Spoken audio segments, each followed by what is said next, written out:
BMW X5'dir, 79 adı 2011-ci ildir. Avtomobil 3 motor benzinli N55 mühərrikdir. Artıq 4 gündür burada, değil mi?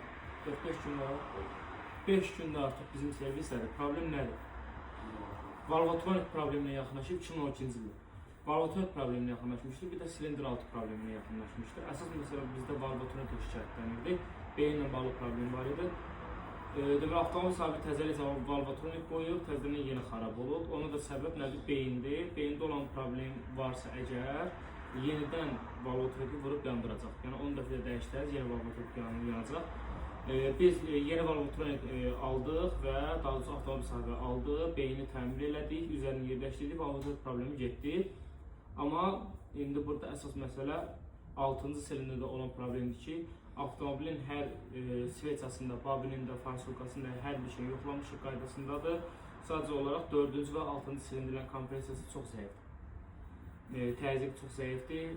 Biz də mühərrikdən şübhələndik təbii ki.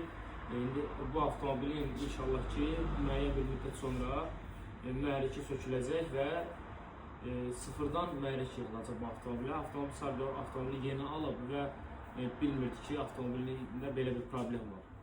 Yəni, ən azından avtomobil alanda mütləq yoxlamaq lazımdır ki, görəsən nəyə var, nəyə yox.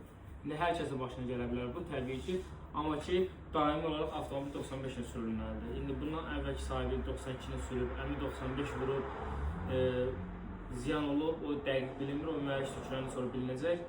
Çalışın ki, avtomobilizi diqqətli qulluq eləyin ki, savaz üçün problem olmasın. Nəinki 70 kuzalarda, ümumiyyətcə 3 motor N55, yəni 3 motor Twin Power Turbo, benzin mühərrikli BMW-lərin hər birisində bu valvotronik problemi olur. Yəni əksəriyyətində daha doğrusu olur. Ona görə də çalışın belə şeylərə diqqət edin. Təşəkkürlər.